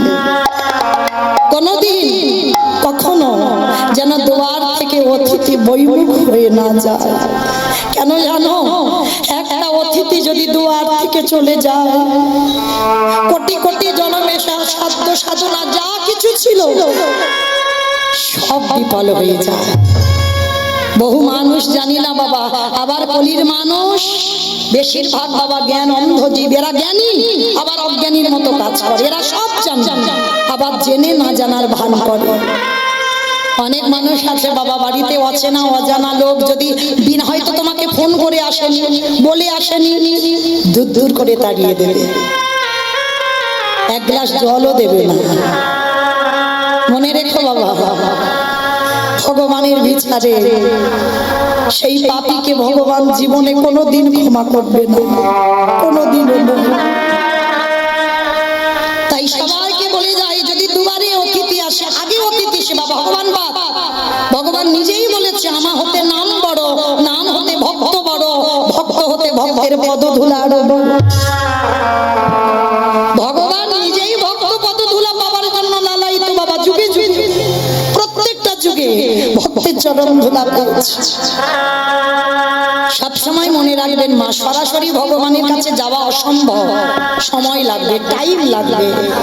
যেমন ধরুন বাবা, গরু বাছুর নিয়ে যদি মাঠে গরুর ঘাস খাওয়াতে যাও, সন্ধে হয়ে যাচ্ছে, গরু ঘরে আসছে না, মালিক দিয়ে দড়ি ধরে টানাটানি করছে, কিন্তু বাবা ঘাসের এত লোক, সে গরুটা ঘাস খেতেই আছে, যত দড়ি ধরে টানে সে গরুকে আর আনতে পারছে না। ভাবুক হেসে বললেন, ওরে মূর্খ, দড়ি ধরে টানতে হবে না গরু, বাছুরটা চারিদিকে ছুটোছুটি করছে, ওর বাছুরটাকে একবার কোলে তুলে নে। আর যদি বাছুরটাকে কোলে তুলে নিয়ে তুই আগে আসতে পারিস, তাহলে আর তোকে ওই গরুর দড়ি ধরে টানতে হবে না, পিছন থেকে আপনি থেকে গরু হেঁটে চলে আসবে। তাই গরুর হরি বলি হরি বল। এই জগৎ সংসারে বাবা ডাইরেক্ট ভগবানের কাছে যাওয়া বাবা খুব মুশকিল আছে। তাহলে সব সময় চিন্তা রাখবেন, যদি কোনোদিন একজন শুদ্ধ ভক্ত পেয়ে যাও, যার হৃদয়ে কোনো লোভ লালসা কামনা বাসনা কিছু নেই, সেই রকম ভক্ত যদি সঙ্গ পাও, সেই ভক্ত চরণ আশ্রয় করো, আর সেই ভক্তের চরণ ধরে তুমি একেবারে ভগবানের চরণ পৌঁছে যাবে। অনেকে করে না বাবা শিব চতুর্দশী, অনেকে বলে শিব চতুর্দশী কেন করে, বলো তো কেন করে? স্বামীর অমঙ্গলের জন্য। তার স্বামীর অমঙ্গলের জন্য নাকি শিব চতুর্দশী? স্বামীর মঙ্গলের জন্য, তাই তো? এইটা কিন্তু প্রথা, বলে স্বামীর মঙ্গলের জন্য শিব চতুর্দশী। কিন্তু শুধু তো আমার মায়েরা করে না, অনেক দাদা ভাই বাবারাও তো শিব চতুর্দশী করে। তাহলে তারা কেন করে? বউয়ের মঙ্গলের জন্য। বউয়ের মঙ্গল নয়, এখানে স্বামী স্ত্রীর মঙ্গলের জন্য শিব ঠাকুরের ব্রত নয়। শ্রাবণ মাসে, এই যে আসছে শ্রাবণ মাস, অনেকে করবে দেখবেন সবুজ সবুজ চুড়ি। কি গো, পড়ো নাকি? বেশ পড়ো, কিন্তু পড়ো ভালো, কিন্তু আমার আজও পর্যন্ত মাথায় আসেনি কেন পড়ে। পড়ো ভালো, আমি পড়তে নিষেধ করলাম না, হয়তো কোনো বাবা প্রথা হঠাৎ করে এসেছে সবুজ চুড়ি পড়া, পড়ো, আমি বারণ করছি না। এই যে বাবার ভক্ত যারা যারা শ্রাবণ মাসের ব্রত করবেন, সোমবার ব্রতগুলো করেন না, হবিষণ্ণ পান, অনেকে শিব চতুর্দশী করেন, কোন স্বামী স্বামীর মঙ্গল নয়, কোন স্ত্রীর মঙ্গল নয়, একটা কারণে ব্রত করা বাবা। বাবা হচ্ছে পরম বৈষ্ণব, আর বাবার চরণ ধরাটা কেন জানো? তিনি তো আশুত, একটুতে সন্তুষ্ট। আর এখানে যদি কেউ বাবাকে সন্তুষ্ট করতে পারো, তাহলে আর ভগবানের কাছে যেতে দেরি হবে না। কারণ আমার ভগবান পর্যন্ত শিব ঠাকুর চরণ ভজন করে। তাহলে ভগবান যার চরণ ভজন করে, আর আমরা যদি বাবা তাকে একবার তুষ্ট করে দিতে পারি, তাহলে আর কি ভগবানের কাছে যেতে টাইম লাগবে? তাহলে ভগবানের কাছে যেতে হলে আগে ভক্ত ছাড়া হৃদয়ে ধরো, ওই ভগবান যেতে হলে আগে ভক্ত চরণ হৃদয়ে ধরো। আসতে। তাহলে আজকে সন্দীপনী মণি বাবা ভোগের ডালাটা রেখে দরজায় এসে দেখেন আর চারজন বৈষ্ণব, ধরতে পারলো না, চিনতে পারলো না। চারজন বৈষ্ণব বললেন, হে মুনিবর, কিছু প্রসাদের ব্যবস্থা করবে? 3 দিন হয়ে গেল ঠিক ঠিক কিছু প্রসাদ পাচ্ছি না। বিশ্বের শ্রেষ্ঠ মালিক ভগবান ভক্তের দুয়ারে আঁচল পেতেছে, আর এমন দুয়ারে আঁচল পেতেছে মা, যে নিজের পেটের ভাত জোগাড় করতে পারে। সন্দীপনী মণি বসিয়ে রেখে বলল, বসুন, আমি দেখছি আমার ঘরেতে চাল ডাল আছে, রান্না করেই ভোগ লাগিয়ে আপনাদের সেবা দেব। আর ঘরের ভিতরে গিয়ে মা যেই না চালের হাঁড়িটা খুললো, দেখে না একটাও চাল ডাল পড়ে নেই। বাবা গেল কোথায় সব? ওই যে বললাম একটু ঘষে নিতে হবে না, দেখতে হবে না ও আমার ভক্ত না আমার নকল ভক্ত। যা কিছু খাবার ছিল সব হরণ করে নিয়েছে ভগবান। আর এই সন্দীপনী মণির একটা ছেলে, যার নাম মধুমঙ্গল, ছুটতে ছুটতে এসেছে, বাবা বাবা কি হয়েছে, তুমি এমন করে চোখের জল ফেলছো? খোকারে, চারজন বৈষ্ণব এসেছে বাবা, বৈষ্ণব সেবা দিতে গিয়ে তুমি তো ভেঙে পড়ো না, তুমি তো কাঁদো না, কি হয়েছে বাবা? খোকারে, আমার ঘরে একটাও চাল ডাল নেই।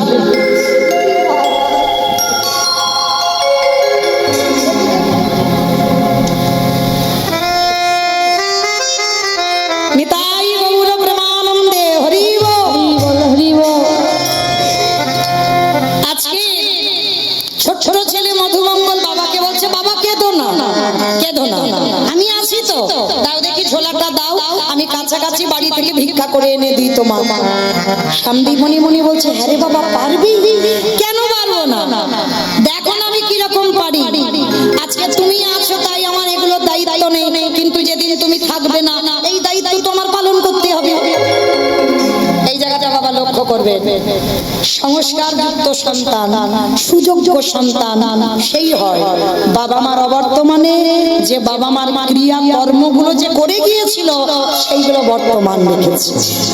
এই যে বাড়িতে কীর্তন হচ্ছে, যদি এই বাড়ির যারা ছোট আছে তারা যদি এই বাবা মা সংস্কারগুলো রেখে দেয়, প্রতি বৎসর এইভাবে ভক্ত সেবা, এইভাবে ভক্ত পদধূলা, এইভাবে হরিনাম সংকীর্তন যদি বাড়িতে হয়, তাহলে জানবে তুমি সন্তান দিয়ে তোমার জন্ম, সন্তানের জন্ম দিয়ে তোমার জন্ম ধন্য। আজকে মধুমঙ্গল ঠিক ওই রকম সন্তান বাবাকে বলছে তুমি আজকে আসছো কিন্তু যেদিন থাকবে না আমাকে তো ভিক্ষা করে বৈষ্ণব সেবা দিতে হবে। বাবা বলছে ঠিক আছে বাবা, তবে দেরি করিস না, যা তাড়াতাড়ি যা। আজকে ছোট্ট ছেলে পাশে আছে ভগবানের মন্দির, গিয়ে জানাচ্ছে কৃষ্ণ আমি যাচ্ছি রে, আমার জন্য নয়, আমার বাবা মার জন্য নয়, যাচ্ছি আমার বাড়ির 4 জন বৈষ্ণবের জন্য ভিক্ষা করতে। দেখিস আমি যেন কিছু চাল ফেলে দাও, হাত ধরে ফেলে দাও।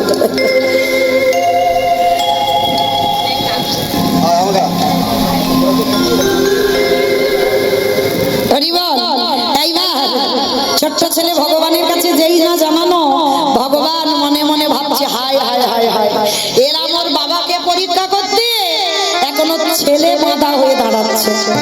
দাঁড়াও, ছেলেটাকে তো একটু ঘষে মেজে নিতে হবে। কি করে ঘষে মেজে নিল জানো? ভগবান নিজের দেহ থেকে নিজের দেহ থেকে একটা মধুমঙ্গলের মূর্তি ধারণ করেছে। আর আসল মধু যাওয়ার আগে ভগবান মধুমঙ্গল সেজে গোটা গ্রাম ভিক্ষা করে নিয়ে চলে এসেছে। আচ্ছা মা, এবার আপনারা বলেন তো, যে ছেলেটা 5 মিনিট আগে আপনাদের এই গোটা গ্রাম ভিক্ষা করে নিয়ে চলে আসে, আবার যদি সেই ছেলেটা 5 মিনিট পরে যায়, আমা ভিক্ষা দেবেন? মেরে তারা করবে না? কিরকম পরীক্ষাটা নিল দেখো ভগবান। আজকে ভগবান মধুমঙ্গল হয়ে ভিক্ষা করে নিয়ে এলো, এবার আসল মধুমঙ্গল গেছে। কৃষ্ণ ছাড়া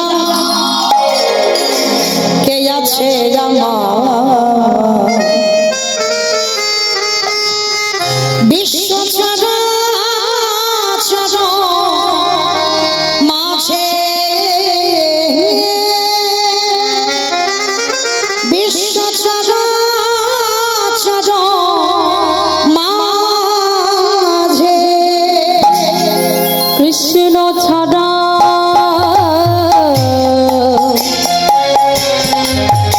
বালকে আছে আমার, বিশ্ব চরাচর মাঝে,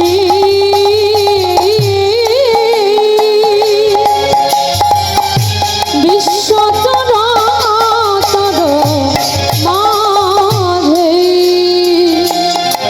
মাঝে ছিল দুঃখ সুখে বন্ধু, সে হবে আমার সিদ্ধ, ছিল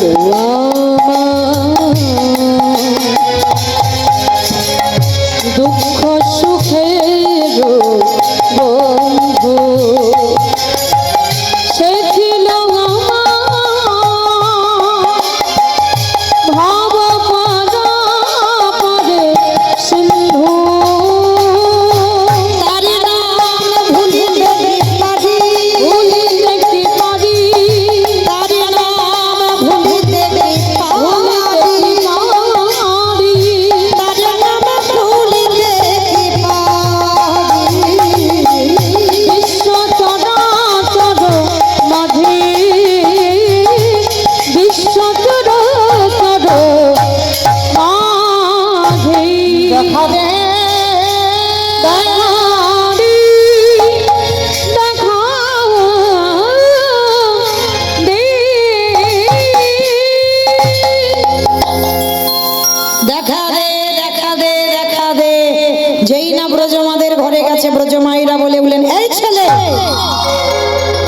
সকালবেলা তোর বাবা ভিক্ষা করে নিয়ে গেল, তুই 5 মিনিট আগে ভিক্ষা করে নিয়ে গেলি, আবার তোর বাবা তোকে ভিক্ষায় পাঠিয়েছে। আসল মধুমঙ্গল তো অবাক, আমি জীবনে আসিনি এদের দরজায়, আর এরা বলছে আমি নাকি 5 মিনিট আগে এসেছিলাম। ও মামা, তোমাদের কোথাও ভুল হচ্ছে, আমি কোনোদিন আসিনি গো। হ্যাঁ, আমার বাবা সকালবেলায় এসেছিল, কিন্তু আমি 5 মিনিট আগে আসিনি। মিথ্যা কথা, আমরা নিজের হাতে তোকে ভিক্ষা দিয়েছি। অবাক হয়ে গেল, কারণ এই মধুমঙ্গল তো জানে না ভগবান পরীক্ষা নেবে বলে মধুমঙ্গল সেজে ভিক্ষা করে নিয়ে গেছে।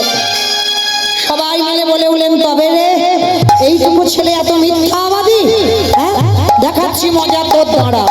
সবাই মিলে বেতের বাড়ি দিয়ে মধুমঙ্গলকে বেতের আঘাত, দূর হয়ে যা, বেরিয়ে যা, দূর বন্ধু।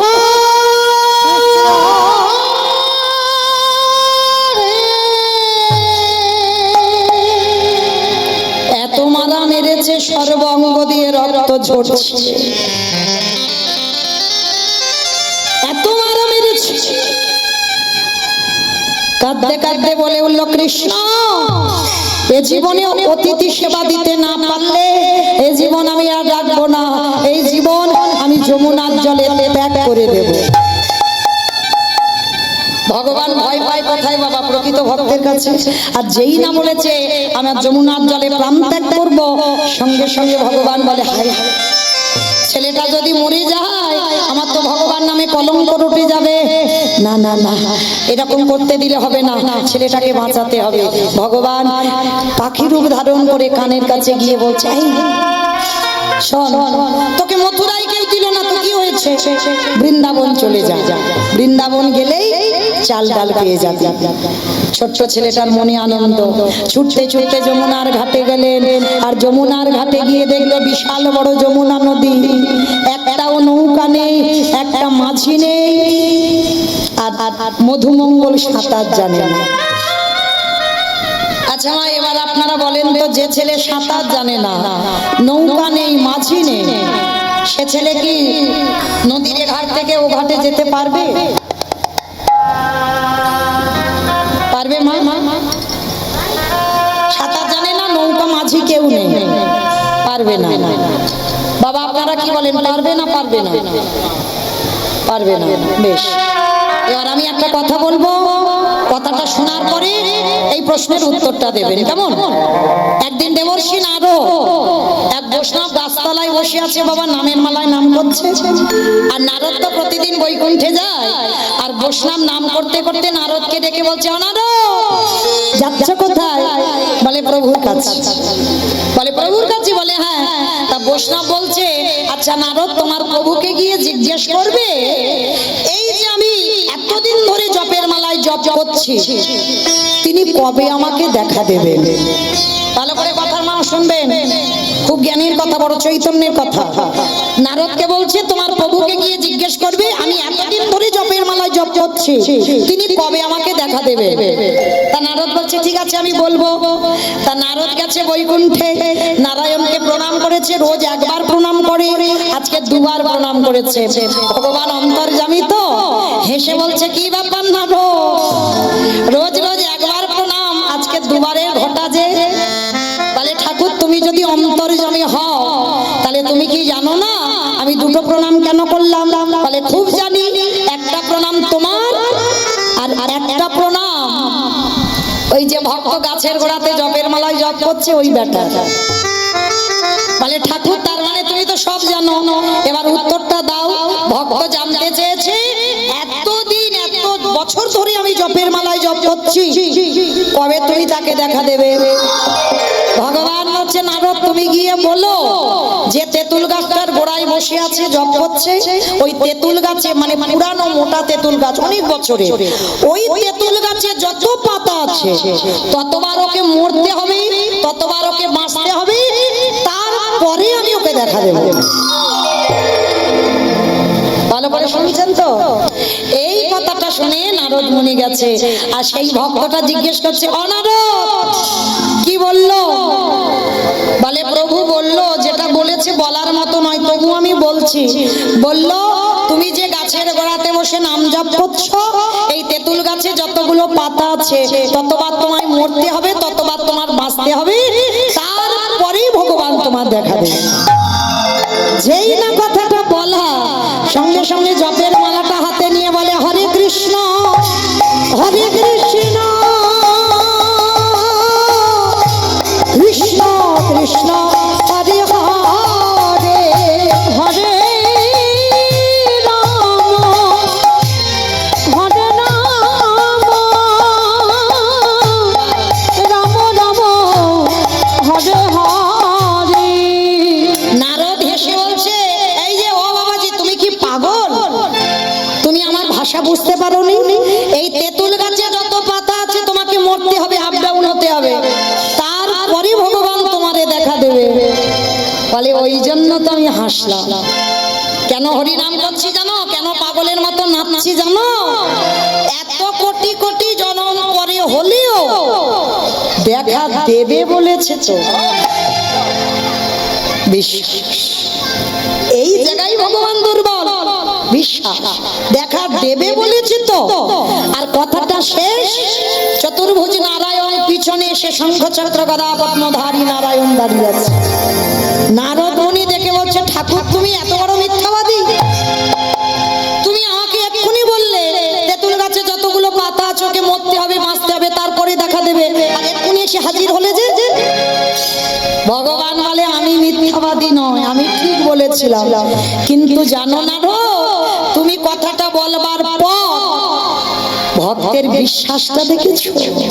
এতটুকু কিন্তু দুর্বল হয়নি, এতটুকু ভেঙে পড়েনি যে এত কোটি জনম পর ওরে বাবা এইটা ভেবেছে। ভাবলো কি এত জনম পরে হলেও দেখা দেবে তো। আমি দিতাম অত জনম পর, কিন্তু ওর বিশ্বাসে আমি ছুটি আসতে বাধ্য হলাম। আমার শুনলেন? এবার বলে ওই ছোট্ট ছেলেটা নদীতে নৌকা নাই, মাঝি নাই, সাঁতার জানে না, নদীর এ ঘাট থেকে ও ঘাটে যেতে পারবে? হ্যাঁ কি না? এইবার দেখেন বাবা একই ভক্ত, মানে কথাটা বলার পর চৈতন্য হলো, তার মানে কিসে পাবে, কিসে পার হতে পারবে? বিশ্বাস। রাখবার মালিক একজন, মারবার মালিক একজন। কি গো মায়েরা এটা বিশ্বাস করেন তো? রাখার মালিক একজন, মারার মালিক একজন, সুখ দুঃখ দেবার মালিক একজন। কি মা মানেন? অনেকে মানেন না, অনেকে মানেন না। আপনারা মাথাটা নেড়ে দিলেন হ্যাঁ মানি। সুখ দুঃখ দেবার মালিক একজন, আর জন্ম মৃত্যু দেবার মালিক একজন। এটা যদি মানতাম তাহলে বাবা এত বিবাদ হতো না। দেখবেন অনেক অনেক মানুষ আছে বলে না অমুক জনের জন্য আমার জীবন বরবাদ। আরে ভাই অমুক জনের দিকে আঙুল তোলার আগে নিজে আঙুলটা দেখাও। অপরাধ আমি করেছি, পাপ আমি করেছি, শাস্তি আমি পাচ্ছি। কি বাবা চোরের ধন বাদ করায় নাই? গান্ধারী যদি সন্তান চুরি না করতো আর কি 100টা ছেলে চুরি হতো? ভগবান যদি কারোর বউ চুরি না করতো আমার সীতা মা চুরি হতো?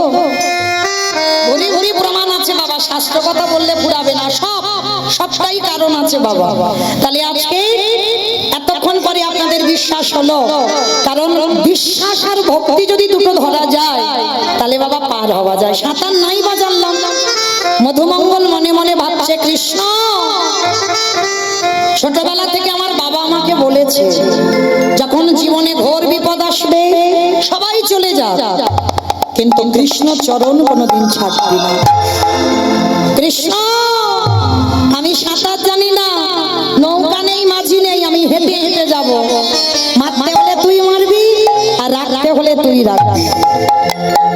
কি বাবা যেটা আপনাদের আমাদের কারণ নেই। যারা দাঁড়িয়ে আছেন, যারা বসে আছেন, আমি কীর্তনিয়া সম্প্রদায়, যদি থাকতো দেখবেন মা কারোর যদি একটু অসুখ হয় না, প্রাথমিক ডাক্তার যদি ভালো না করলো, কলকাতা পিজি বড় হাসপাতাল, পিজি যদি না হলো এবার ভেলোর, চেন্নাই, অ্যাপেলো, কি আর সেখানে যদি ভালো না হলো রুগী ফিরে এলো, দিদি ওইখানে মনসা ঠাকুরের ভর হয়, ওখানে শিব ঠাকুরের ভর হয়, ওখানে কালী ঠাকুরের ভর, মানে যে যেটা বলবে সেটা করব। ওই এখানে একজন ভক্ত হৃদয়ে হাত রেখে বলতে পারবেন যে আমি কিছু করি না, ভগবানের চরণে ফেলে রেখেছি, রাখতে হলে রাখ, মারতে হলে মার। কি গো, ভেবেছি কোনোদিন ওষুধ খাবো না, সে সুগার কমুক আর না কমুক,